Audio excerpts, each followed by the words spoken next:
이 시간 우리에게 주시는 하나님 말씀 사도행전 5장 12절부터 16절까지 말씀입니다. 한 절씩 교독하고 16절은 합독하겠습니다.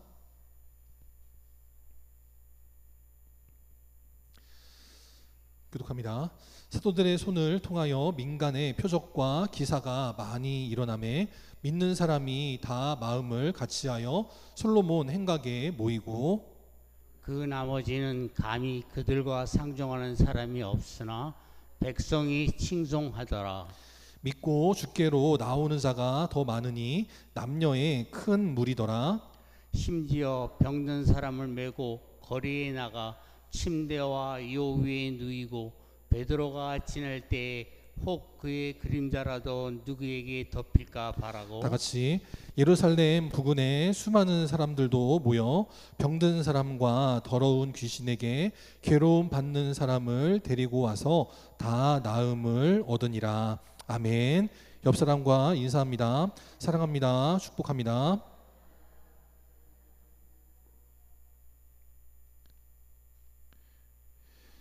이 시간 이런 교회가 되게 하소서, 이런 교회가 되게 하소서 두 번째 말씀 나누도록 하겠습니다. 이제 이번 주에 그 충격받았던 뉴스 가운데 하나가 뭐냐면 그 김수미 옹께서 갑자기 소천하셨다라는 소식을 들었습니다. 이분이 이미지가 극과 극으로 나뉘죠. 매우 이렇게 친밀하게 여기는 사람도 있고, 어떤 사람들은 아마 이런 그런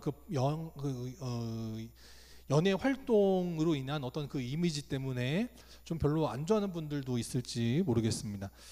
이분을 보고 깜짝 놀란 게 뭐냐면, 저는 이분을 뭘로 기억하냐면 일용엄니로 기억을 하거든요. 아마 많은 분들도 그러실지 모르겠는데, 제가 어려서 TV를 볼 때 제가 기억하는 김수미 옹은 일용엄니였습니다. 근데 신기한 게 뭐였냐면, 이분이 이 할머니 역할을 할 때 그의 나이가 31살의 할머니 역할을 시작했다라는 거예요. 더 대단한 거는 그 아들인 일용인 역을 맡았던 박은수 배우는 그 김수미 옹보다 2살이나 많은 사람이었다는 거. 오빠인데 오빠를 아들로 대하고 연기를 해야 되는 거였습니다. 그래서 31살부터 저 역할을 했으니까 할머니 분장을 하려고 자그마치 1시간을 화장을 했다는 거예요. 여자 연예인은 누구나 다 이뻐 보이고 싶잖아요. 특별히 그 이제 젊었을 때 사진을 공개한 게 있는데, 왼쪽의 사진은요 요즘 젊은 탤런트고요, 오른쪽은 김수미 옹입니다. 김수미 옹이 젊었을 때 왼쪽에 있는 여배우가 박시연이라는 배우인데 그렇게 닮았다라는 거예요. 굉장히 예뻤다라는 거죠. 다른 모습을 보면 굉장히 좀 이렇게 좀 이국적으로 생겼구나라는 생각이 들더라고요. 어쨌든 젊어 보이고 싶고 예뻐 보이고 싶고 주연 배우를 하고 싶을 텐데 그러지 못하고 저렇게 할머니 역할을 맡아야 될 때 참 힘드셨겠구나라는 생각이 듭니다. 근데 어쨌든 저한테는 할머니로만 늘 기억되던 그 김수미 배우였는데, 이분이 돌아가시고 나서 연세가 나오는데 제가 깜짝 놀랐어요. 왜냐하면 저희 아버지보다도 연세가 적으시더라고요. 저는 늘 할머니로만 배웠기 때문에, 우리 아버지가 젊은 아빠였을 때에도 그분은 할머니였기 때문에 저는 그분이 당연히 우리 아버지보다 연세가 많으시겠지라고 했는데 저희 아버지보다 연세가 젊으시더라고요. 아니 80도 안 되셨는데 저분이 갑작스럽게 지병으로 돌아가셨다라는 소식을 들으니까 참 마음이 짠하더라고요. 그래서 느낀 게 뭐였냐면, 그래도 참 우리 아버지도 정정하신 게 참 다행이고, 여기 우리 또 이제 안을 바라보시는 우리 또 장로님 권사님도 계시고, 그래도 이제 슬슬 80의 후반을 넘어서 이제 안을 향해 달려가시는 어르신들도 계시는데, 그래도 이 정도 정정하셔서 그나마 다행이구나 싶습니다. 그래서 우리 사랑 성도들 모두가 늘 건강하시고 안녕하셔서 밤새 안녕이라는 말을 정말 실감하는 한 주였습니다. 우리 성도님들도 정말 그 아침에 눈 뜨는 게요, 그냥 눈 뜨는 게 아니에요. 하나님의 은혜가 아니면 눈 못 뜹니다. 하나님의 은혜가 있으니까 눈을 뜨는 거고요, 하나님의 은혜가 있으니까 우리가 이 자리에 나올 수 있는 거예요. 그래서 그것을 늘 기억하면서 감사하며 살아가는 우리 복된 인생들이 되시기를 바랍니다. 그리고 또 이분이 했던 그 일화 가운데 한 예능 프로에 나와가지고 말씀하기를, 이분이 일찍이 조실부모해서 임신을 했을 때 입덧을 굉장히 심하게 했다라는 그 방송이 있더라고요. 보니까 예전에 어머니가 해주셨던 그 겉절이 김치 한 번만 먹고 싶은데 어머니가 그걸 못 해주시는 거예요. 그래가지고 아이고 어머니만 살아계셨더라면 하는 그런 이제 눈물 흘리면서 자녀를 낳아 길렀다는 겁니다. 그리고 이제 그 자녀들이 장서가였고 아들은 장가가고 딸은 시집을 갔는데, 그 딸이 이제 크기 전에 6살 때쯤에 홀로 잠들어 있는 딸을 보면서 이 어머니가 맹세를 했다는 거예요. 뭐라고 맹세를? 뭐 방송을 보셔서 대부분 뭐 아실 수도 있는데, 너한테만큼은 엄마가 없어서 입덧할 때 힘들어서 외롭지 않도록 내가 너와 함께 할게, 그렇게 맹세를 했다라는 거예요. 언제나 네가 힘들 때 엄마는 항상 너를 지키고 기다리고 있을게, 그렇게 다짐을 했다는 거예요. 그걸 보고 나서 저도 이제 어머니가 생각이 나더라고요. 왜냐하면 저희 어머니는 일찍이 당뇨에 걸리셨습니다. 그래가지고 오래 못 사신다고 그랬어요. 굉장히 당뇨가 심하셔가지고 일찍 돌아가신다고 했습니다. 근데 그때도 어머니도 하나님 앞에 늘 기도했던 게 뭐냐면, 하나님 제가 언제 죽어도 상관이 없는데 우리 아들 딸 키우고 죽게 해달라고 그 기도를 하셨다는 거예요. 그래서 늘 이제 어머니가 늘 하시는 말씀이, 나는 너희들 키울 때까지만 사는 게 목표다, 꿈이다, 그 말씀을 하셨고요. 또 이제 또 자녀들이 다 커서 이제 결혼을 했기 때문에 또 하시는 말씀이 뭐냐면, 이제 엄마는 언제 죽어도 이제 여한이 없는데 이렇게 손자 손녀들을 보니까 참 기쁘고 감사하다, 그런 말씀들을 또 하시더라고요. 그걸 보면서 정말 우리 어머니도 저런 마음이었겠구나, 또 이 김수미 옹도 그런 마음으로 정말 그 일생을 살아오셨겠구나, 그런 생각이 들더라고요. 그래서 이제 그 딸이 커가지고 시집을 가서 임신을 하고, 그래서 이제 친정에 오면 엄마한테 엄마 요리 좀 해줘. 이분이 전라도 분이어가지고 음식을 그렇게 잘하시잖아요. 그러니까 그 엄마가 해준 밥을 먹고서 배불리 잠든 딸을 보면서 이게 진짜 행복이구나 하고 했다라는 거죠. 그러니까 행복은 별다른 게 없습니다. 뭐 대단하게 뭐 출세를 하고 이름을 알리고 돈을 많이 벌고 뭐 권력을 쥐고, 그게 꼭 행복이 아니더라는 거죠. 우리 하나님께서 우리 사랑성들에게 날마다 주시는 행복이 있습니다. 그 행복을 늘 기억하시는 자들 되시기를 바라고, 또 그 행복을 잃지 않도록 늘 기도하며 믿음으로 살아가는 우리 인생들 되시어서, 우리도 언제 어떻게 하나님 앞에 부름받을지 모르는 거예요. 언제 네가 죽을 거다 하나님 계시하지 않거든요. 어느 날 잠을 자다가 그럴 수도 있고요, 길을 가다가 그럴 수도 있고, 뭘 하다가도 그럴 수 있는, 아무도 몰라요. 그러나 그때 우리가 언제 어떻게 인생의 마지막을 마감하든지 간에 이 김수미 용처럼 누구 하나 욕하는 이 없고 안타깝게 여기고 참 행복한 인생을 살았구나, 그렇게 인정하고 칭찬할 수 있는 좋은 소문나는 우리 영광교회 모든 성도들이 되시기를 주님의 이름으로 축원합니다. 우리가 지난주에 초대교회 같이 되기를 원하는 마음으로 이런 교회가 되게 하소서 함께 말씀을 살펴보았습니다. 그 세 가지를 말씀드렸어요. 첫 번째는 사도를 위해 기도하라라는 것입니다. 그건 뭐 목사가 잘 되라고 하는 게 아니에요. 목사의 영광을 위하라는 것이 아니고, 그래야 질서의 하나님으로 인해 교회가 잘 되고 목사가 바로 서야 성도들이 복을 받기 때문이라는 겁니다. 이번에 또 다른 뉴스 가운데 이미 기성교단에서는 이단으로 시켰던 그 다락방이라고 하는 곳이 있어요. 그 유광수 목사라는 분인데, 그분과 그 밑에 부교역자들이 성적으로 얼마나 문란했는지에 대한 뉴스가 나왔습니다. 목사가 한 명 잘못되면요, 그것 때문에 교회는 완전히 쑥대밭이 되는 거예요. 그러기 위해서 여러분 저를 위해서 기도해 주시라라는 겁니다. 두 번째, 모이기에 힘쓰라라는 거예요. 세 번째, 성도끼리 마음을 같이 하라라는 겁니다. 김영웅이 와가지고 노래 부른다고 하면 죽을 힘을 다해가지고 막 가는데, 교회에 모여라 그러면 안 와요. 막한 마귀는요, 자기보다 더 센 마귀 7을 데리고 와서 영혼을 무너뜨리려고 하는데, 성도들은 너랑 나랑 마음이 맞냐 다르냐, 너랑 나랑 뭐가 같냐 다르냐, 서로 싸우고 갈라져서는 안 된다라는 거죠. 그럴 때 우리가 교회를 위하고 목사를 위해 기도하고 모이게 힘쓰고 성도끼리 마음을 같이 할 때 어떤 축복을 주시는가에 대해서 오늘 함께 말씀을 나눠보도록 하겠습니다. 첫 번째, 우리가 함께 모여서 이런 교회가 되게 해달라고 기도할 때 우리는 어떤 교회가 되냐면 은혜가 나타나는 교회가 된다라는 것입니다.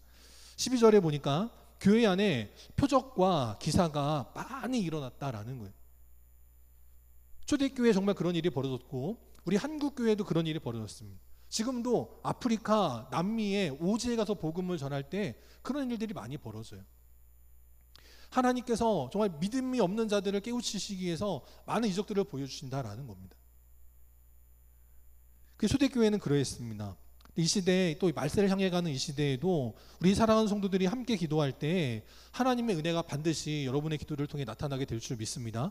그것이 표적이 될 수도 있고요, 기사가 될 수도 있고 다른 무엇이 될 수도 있고 어떤 것이 될지는 모르지만 분명한 건 뭐냐? 은혜는 반드시 나타난다라는 거예요.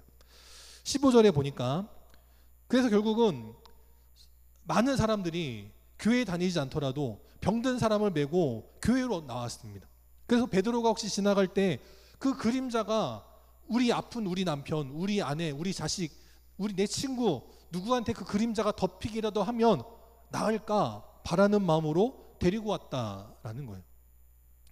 제가 지난주에 이 사도행전 이 말씀 바로 앞에 어떤 사건이 있었다라고 말씀을 드렸냐면 아나니아와 삽비라가 거짓말을 한 것 때문에 죽임당했다라는 말씀을 전했습니다. 초대교회가 처음부터 병든 사람이 고침받고 한 게 아니에요.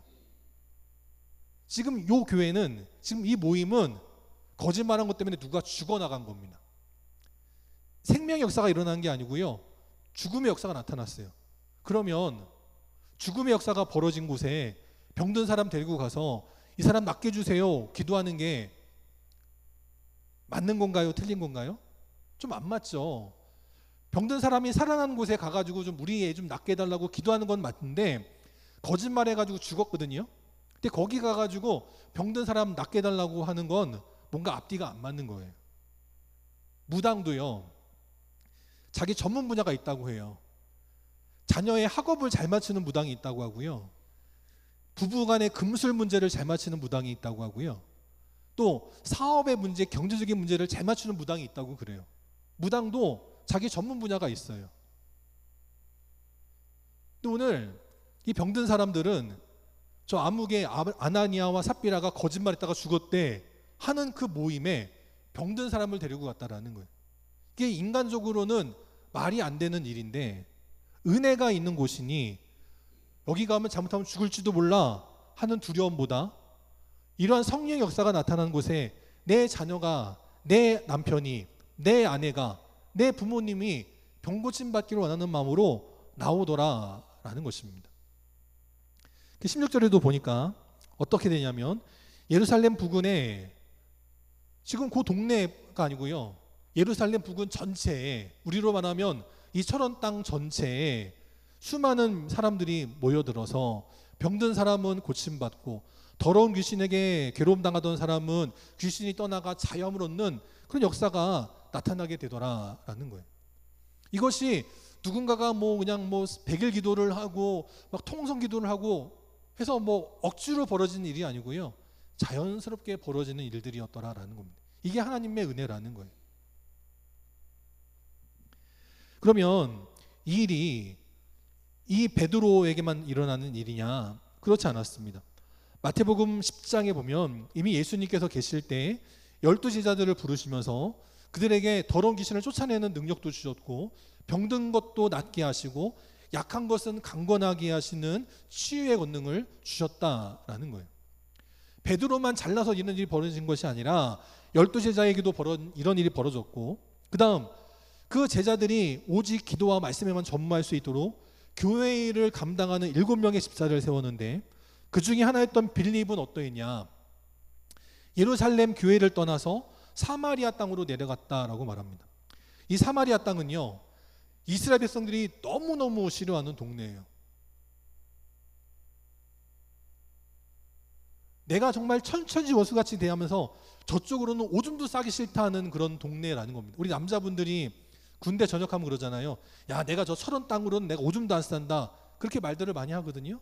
그러니까 그런 땅이 사마리아 땅이라는 거예요. 근데 초대교회 집사였던 빌립은 사마리아로 내려가서 예수가 그리스도이심을 백성들에게 전했다. 그랬더니 그 더러운 성 사마리아 땅에 더러운 귀신들은 쫓겨나고 병자들은 고침받아 그 성에 큰 기쁨이 있더라라고 말씀하더라라는 거죠. 그래서 우리 영광교회가 믿음으로 기도하며 나아갈 때 이러한 은혜가 자연스럽게 나타나는 복된 교회, 복된 성도들이 될 수 있기를 바랍니다. 10대 청소년의 특징이 뭐예요? 10대 청소년의 특징이 뭡니까? 우리 지금 학교에서 급식하시는 분들 10대 청소년들을 보면요, 얼굴에 뭐가 있어요? 얼굴에 여드름이 있죠. 10대 청소년인데 여드름이 없다, 그건 10대가 아닌 겁니다. 지원이는 없나? 별로 잘 없어. 그 다행이야. 별로 없어. 그나마 다행인데. 어쨌든 10대 때 여드름이 없으면요, 그건 정상이 아닌 거예요. 근데 노년이 되면 여드름이 있어요, 없어요? 그때는 이제 검버섯이 있죠. 어쨌든 이게 때마다 나타나는 특징들이 있어요. 근데 이 여드름이 그냥 나타나는 게 아니고 몸의 건강을 나타내는 거다, 그런 말이 있더라고요. 여기도 보면 이 얼굴의 부위들마다 온몸의 장기들을 상징하는 거예요. 그래서 내 얼굴에 어디에 뭐가 나냐에 따라서 그 사람의 건강 상태가 어떠냐 알 수 있다라는 거예요. 학생들은 여드름이 나야 정상이고요, 어른들이면 검버섯이 생겨야 정상이고요, 몸에 어디 장기가 안 좋은 사람은 얼굴에 어딘가로 그 영향이 나타나야 정상이라는 거예요. 안 좋은 게 그렇다면 은혜도 마찬가지라는 거예요. 은혜도 감출 수가 없다라는 겁니다. 이런 말이 있죠. 사람이 감출 수 없는 것 두 가지가 있다라고 말해요. 첫 번째 뭐가 있냐면 재채기라고 말합니다. 여러분 재채기 어떻게 하세요? 에취 이러죠.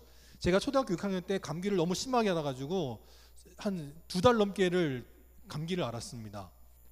그냥 다 먹고 할 건 다 했는데도 감기가 안 나고 나중에 어떻게 되냐면 아침에 자고 일어나면 눈곱이 가득해가지고 눈이 안 떠져요. 저 죽은 줄 알았어. 일어났는데 눈이 안 떠져서 죽은 줄 알았어요. 만져보니까 눈곱이 너무 심하게 껴가지고 그렇고, 한번 이제 재채기를 하다가 하면은 이게 속에서 뭐가 이렇게 올라와가지고 탁 목을 막는데 그럼 목소리가 안 나올 정도로 굉장히 심하게 감기를 앓았어요.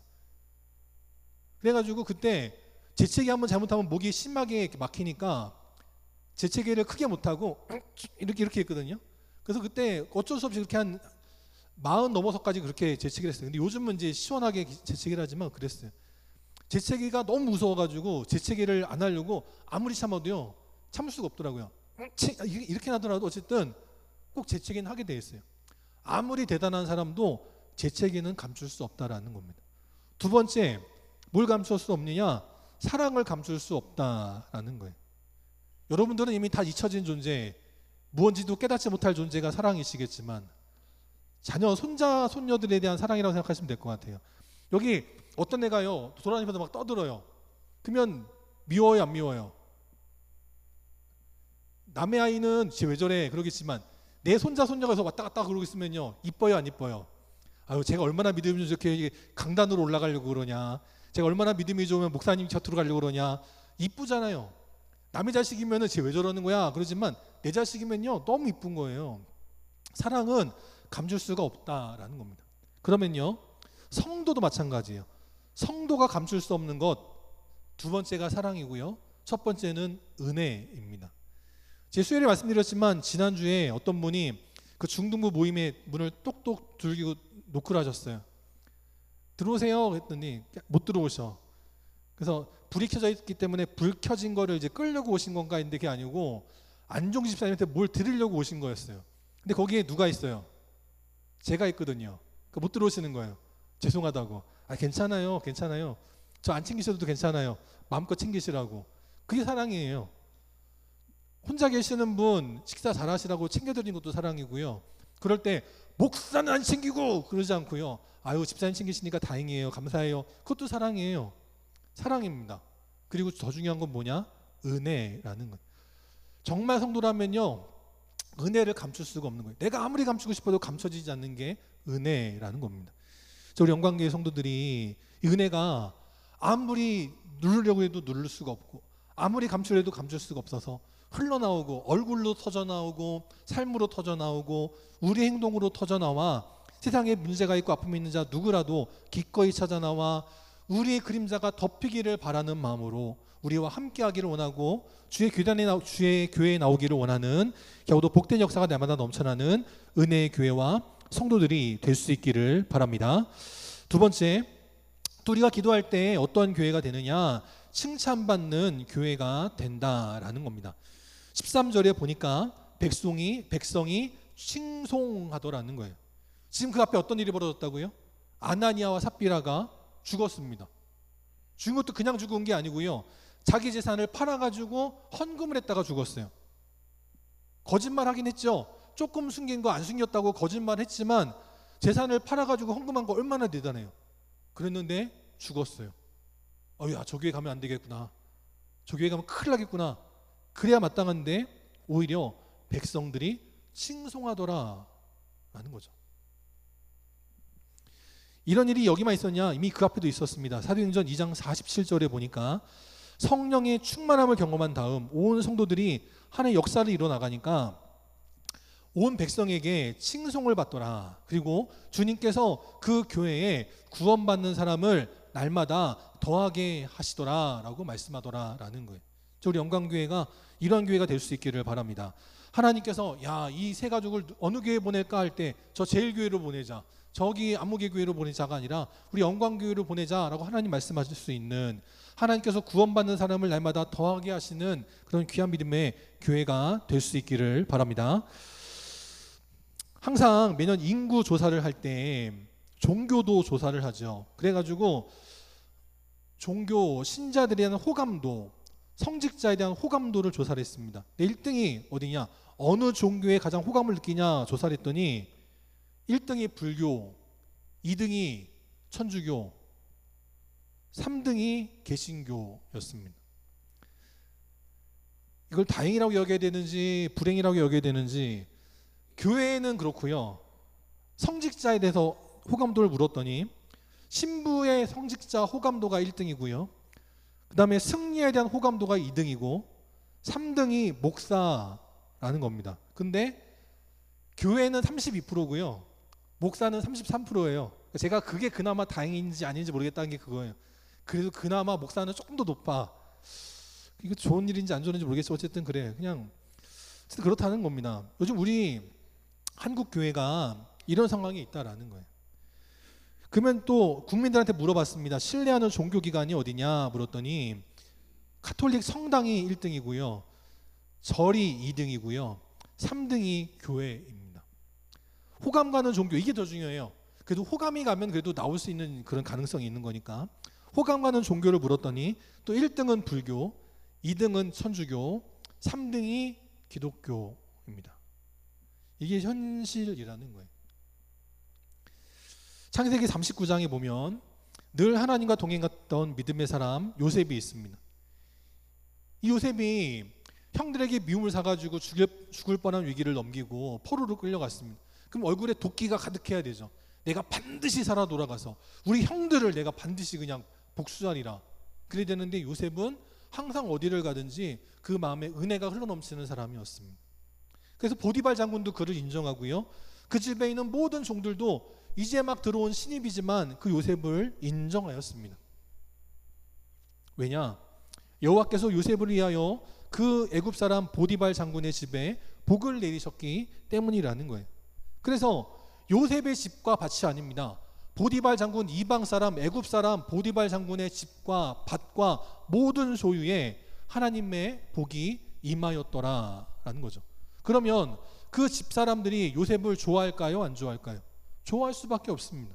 칭찬받게 되고 무슨 일이 있을 때마다 애굽의 신을 의지하는 게 아니라 요셉의 신 여호와를 의지하게 되는 것이라 하는 겁니다.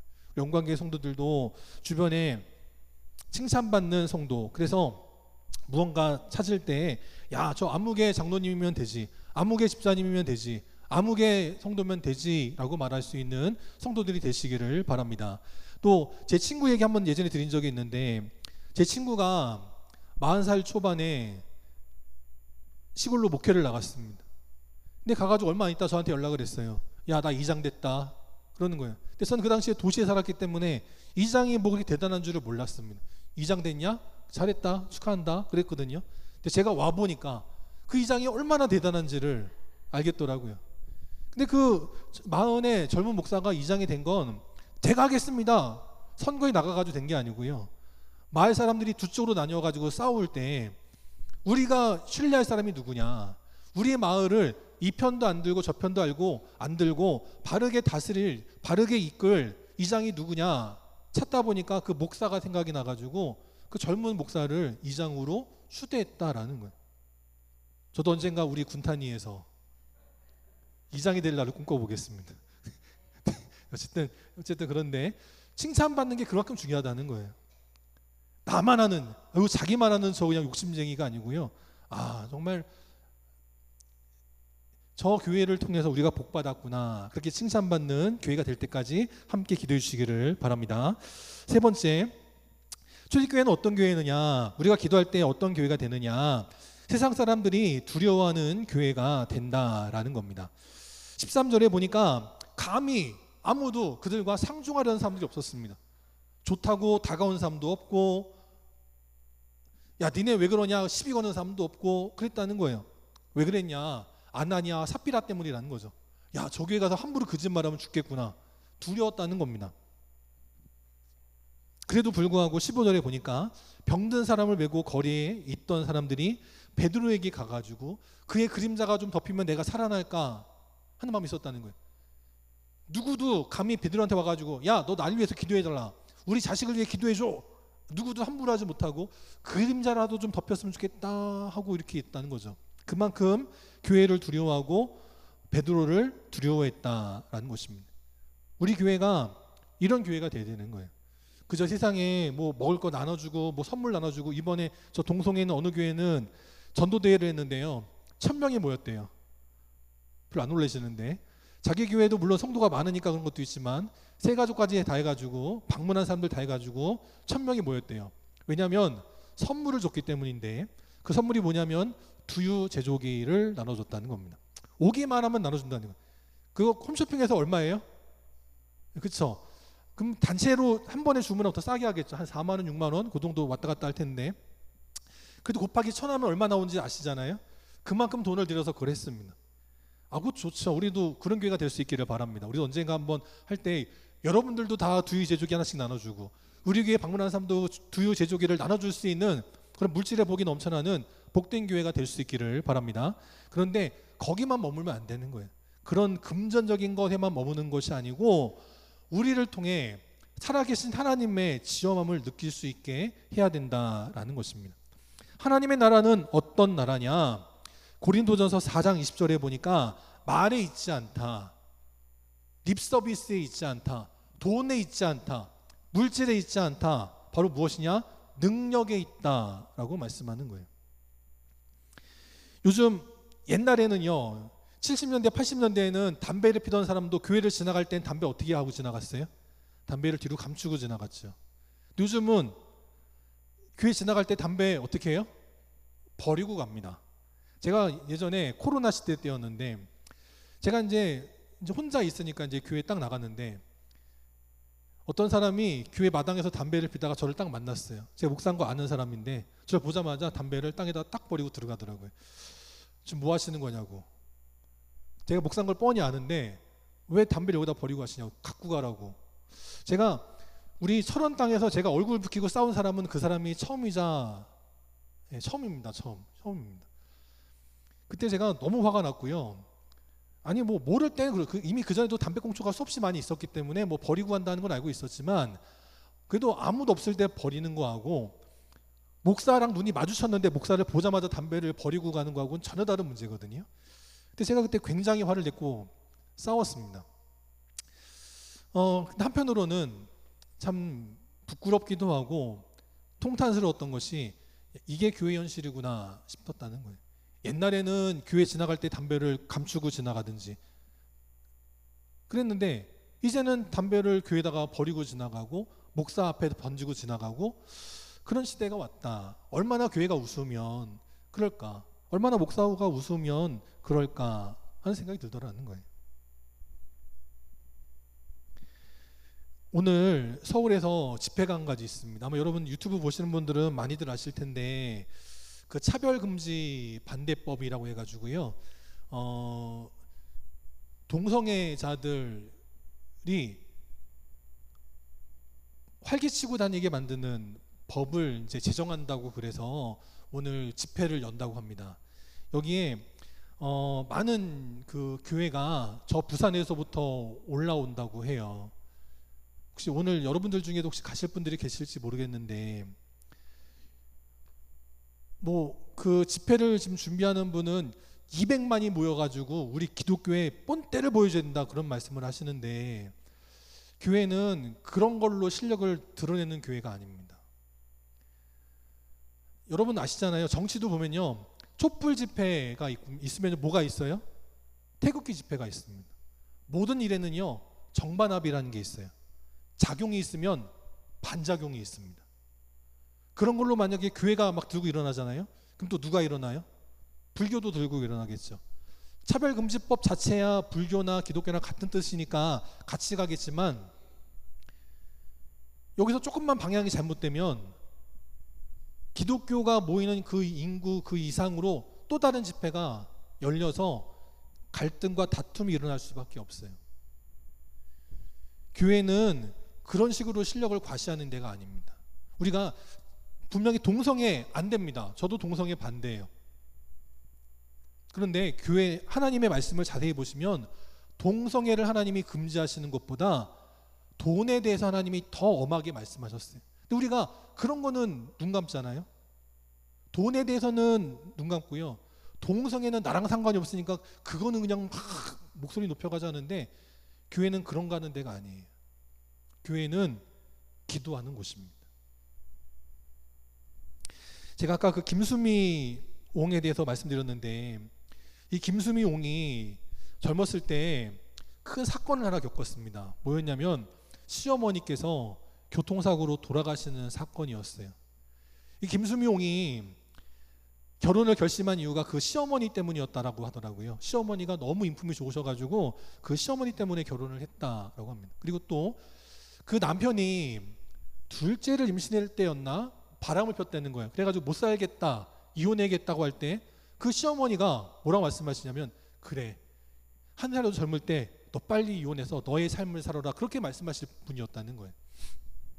그래서 시어머니를 친정 어머니 같이 여기며 살았는데, 하루는 이제 김수미 배우가 활동이 없어가지고 하루 쉬는 날 어머니가 친구들 만난다고 하니까 차를 내드렸다는 거예요. BMW 7 시리즈 제일 비싼 거 차를 내드리면서, 어머니 저 오늘 밖에 안 나가니까 어머니가 좋은 차 하루 종일 마음껏 타세요 라고 기사까지 딸려가지고 어머니를 모셨다는 거예요. 또 어머니가 기름 넣으려고 차가 잠깐 선 사이에 그 며느리 김수미 씨가 연극을 이제 준비하고 있기 때문에 연극 포스터를 붙이겠다고 주유소의 벽에다가 그걸 붙이려고 내렸는데, 그 차가 시동을 거는 순간 급발진을 해가지고 차가 그 시어머니를 쳐가지고 돌아가셨다는 거예요. 그래가지고 저렇게 집회를 하는 겁니다. 데모를 하는 거예요. 어떤 사람들은 김수미가 죽였냐 그랬는데 그게 아니고, 김수미가 아니고 운전기사가 시동만 걸었는데 그렇게 됐다라는 겁니다. 근데 이것 때문에 이 김수미 씨가 너무 큰 충격을 받았다는 거예요. 그래가지고 한 3년 넘게를 활동을 제대로 못했다고 합니다. 시어머니 막 홀령까지 볼 정도로 너무너무 그냥 극심한 고통을 알았다고 하더라고요. 그래서 남편의 권유로 천도제를 지내가지고 겨우 이제 그 어머니에 대한 이제 그 충격을 딛고 이제 방송 활동을 다시 시작하게 되었다, 그런 얘기를 예전에 본 적이 있거든요. 그래서 그분이 그런 줄 알고 있었는데, 그런 분이 어느 날 보니까 교회를 다니기 시작한 거예요. 그래서 간증도 하신 적이 있습니다. 내가 그렇게 시어머니를 그렇게 잃어버리고 나서 큰 충격에 빠졌다는 거예요. 내가 그날 만약에 활동이 있어서 차를 안 빌려드렸더라면, 내가 그날 만약에 어머니에게 차를 빌려드리지 않았다면 이런 일이 없었을 텐데 하는 그런 충격으로 오랜 세월 마음이 아팠고, 또 남편이 또 바람을 피웠고, 그래가지고 그런 수많은 어려움들이 있었는데, 방송 활동으로 그 어려움들을 다 잊어버리고 열심히 살았는데, 이제 자녀들이 커가지고 결혼하고 나서 혼자 집에 있으니까 그 뒤늦게 또다시 충격들이 막 몰려오더라고요. 그래서 그거를 술로 이기셨대요. 근데 술을 밖에 나가서는 한 모금도 안 마시고 집에서 혼자 그 술을 드셨다고 하더라고요. 그래가지고 술 마시면 그 주사가 뭐냐, 친한 지인들한테 전화해서 1시간 동안 같은 소리를 계속 한다는 거예요.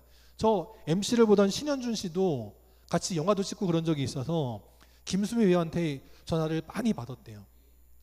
근데 이분이 술주자 주님에 미쳐 살다가 어느 순간 갑자기 술을 딱 끊으셨다는 거예요.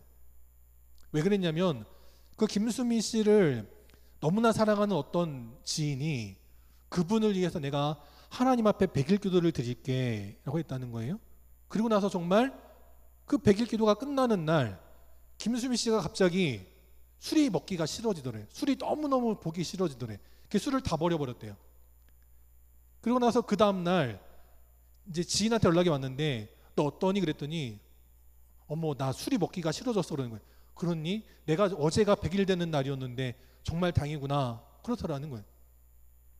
이게 하나님의 능력이고 우리 교회가 보여줘야 되는 모습이지 우리가 뭐 100만이 모이고 200만이 모여가지고 막 소리 높인다고 동성애자들이 바뀌는 게 아닙니다. 차별금지법 만들어가지고 뭘 하고 싶은 사람이 바뀌는 게 아니에요.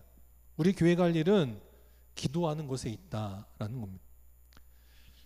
그래서 이 김수미 씨는요 영정사진도 뭘 찍었냐면 영정사진으로 이걸 했더라고요. 당신이 찍었던 영화의 포스터를 영정사진으로 거셨어요. 보통 영정사진은 마지막 모습이니까 예쁜 모습, 고운 모습 그거 보여드리잖아요. 근데 이분은 그러지 않고 자기가 가장 우스꽝스럽게 나왔던 영화 포스터를 가지고 그걸 마지막 모습으로 보여주면서 나를 문상하러 왔던, 나를 위로하려고 왔던, 나를 천국으로 보내려고 왔던 많은 조문객들이 오히려 기쁨을 가지고 행복을 가지고 돌아가면 좋겠다 그렇게 하더라는 거예요. 이게 교회의 모습이고 성도의 바른 모습이라는 것입니다. 우리 영광교회가 이러한 교회가 되었으면 좋겠어요. 베드로가 안진뱅이를 고칠 때 그가 한 거는 100만 명의 성도들을 데려다가 야 우리가 안진뱅이를 해서 기도하자 하지 않았습니다.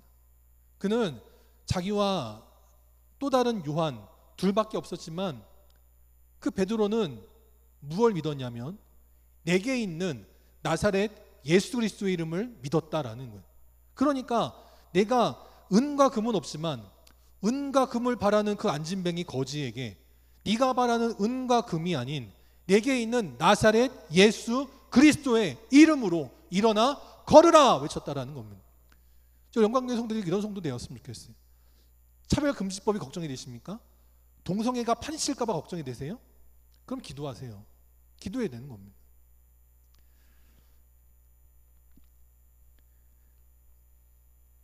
(50일) 기도라는 게 있어요. 50일 기도학교라는 게 있는데 그게 뭐냐면 50일 동안 새벽이든 저녁이든 하루에 꼭 한 번씩 교회 나와서 기도하는 겁니다. 제가 하반기에 이걸 하고 싶었어요. 여러분들하고 그걸 하고 싶습니다. 제가 따져보니까 이제 농번기 지나고 나서 이제 하려고 했는데 우리 갑자기 이제 이 공사를 하는 바람에 지금 시간이 좀 많이 이렇게 좀 뒤쳐졌거든요. 그래서 이번에 해야 되나 말아야 되나 하다가 이번에 그 김수미 옹의 그 이제 이 영정 이 임종을 이제 이렇게 보면서 아 기도해야겠구나라는 생각을 다시 한번 하게 되었습니다. 우리 교회 안에도요 여러분의 기도가 간절히 필요한 분들이 계세요. 이건 돈으로 해결될 문제가 아닙니다. 이건요 어떤 권력으로 어떤 제도로 해결될 문제가 아니에요. 저 김수미 옹이 그렇게 술에 그냥 빠져가지고 미쳐 살 때 어떤 지인의 기도를 통해서 그가 고침받았다면 저와 여러분의 기도를 통해서도 누군가가 살아날 수 있어요. 일어날 수 있어요. 하나님 기도하길 원하십니다. 그래서 이미 날짜가 많이 지났지만 제가 따져보니까 12월 31일까지 기도한다라고 생각하면 11월 12일이 딱 50일 남는 날이에요. 그날부터 기도하면 올해 마지막 딱 기도하면서 한 해를 마무리할 수 있겠다 싶더라고요. 새벽에 5시, 저녁에 8시 그렇게 2번 모임을 가질까 합니다. 여러분 2번 다 나오라는 게 아니에요. 새벽에 나올 분들은 새벽에 나오시고 일을 하시거나 뭐해서 새벽잠이 많아서 못 나오시는 분들은 저녁 8시에 나오시고 하시면 됩니다. 그것도 안 돼. 멀리 살든지 뭐 하든지 그것도 안 돼. 그러면 제가 저기다가 그 추석표 만들어 놓을 테니까 여러분들이 체크하고 가세요. 아무 때나 오셔서 알아서 체크하고 가세요. 저 우리 영광교회가 기도하는 교회가 되었으면 좋겠습니다. 사람의 힘으로 돈으로 문제를 푸는 게 아니라 기도로 문제를 푸는 교회, 그런 교회가 되기를 바랍니다. 이번 주에 말씀을 준비하면서 그 늘 떠올랐던 찬양이 한 곡 있습니다. 제가 한번 불러볼게요. 집사님 한번 반주해 주시면 좋겠습니다. 후렴만 해볼까요?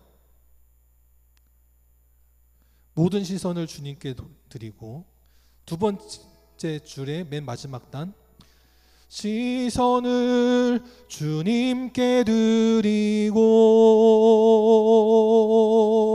살아계신 하나님을 느낄 때 내 삶은 주의 역사가 되고 하나님이 일하기 시작하네. 모든 시선을 주님께 드리고 살아계신 하나님을 느낄 때 내 삶은 주의 역사가 되고 하나님이 일하기 시작하네. 아멘. 이러한 명언도 있습니다. 우리가 일하면 사람이 일한다라는 거예요. 우리가 일하면 사람이 일하는 걸로 끝난다라는 거예요.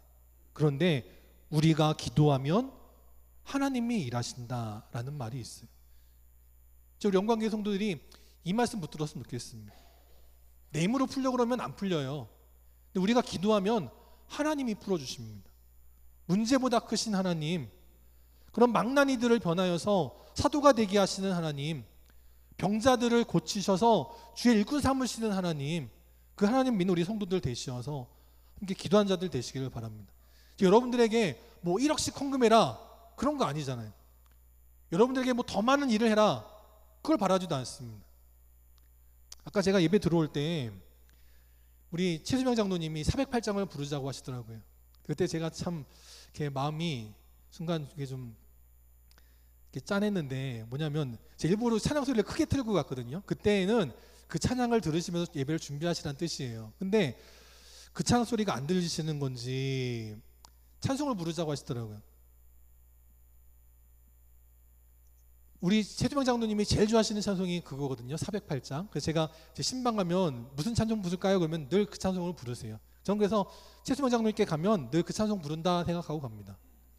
그래서 그 찬송이 부르셔서 그 찬송을 부르자고 한 것이라고 생각하면서 예배를 준비했습니다. 귀가 안 들리셔서가 아니라 그 찬송이 너무 좋으니까 이 찬송보다도 그 찬송 부르면서 예배를 준비하고 싶으셔서 그 찬송을 부르자라고 생각하신다고 생각을 하면서 예배를 준비했어요. 저는 여러분들이 하루하루를 지나가면서 연세가 드시는 게 참 마음이 아파요. 저희 아버지도 정말 슈퍼맨 같았던 분인데 이제 연세가 드셔가지고 그러세요.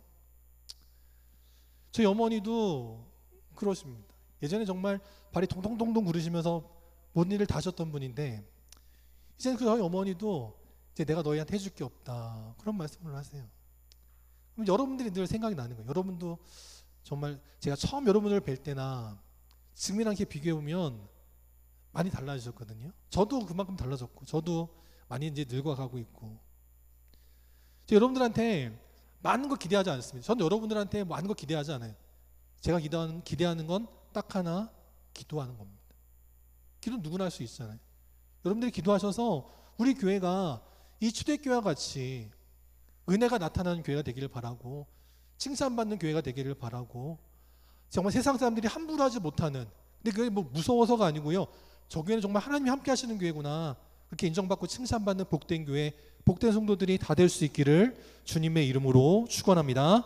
다 함께 일어나셔서 찬송 210장 1절만 찬양하시고 축도로 예배 마치도록 하겠습니다. 찬송 210장 찬양합니다.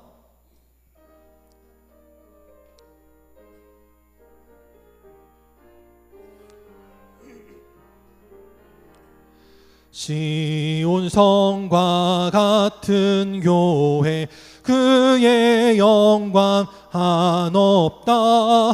허락하신 말씀대로 주가 친히 세웠다.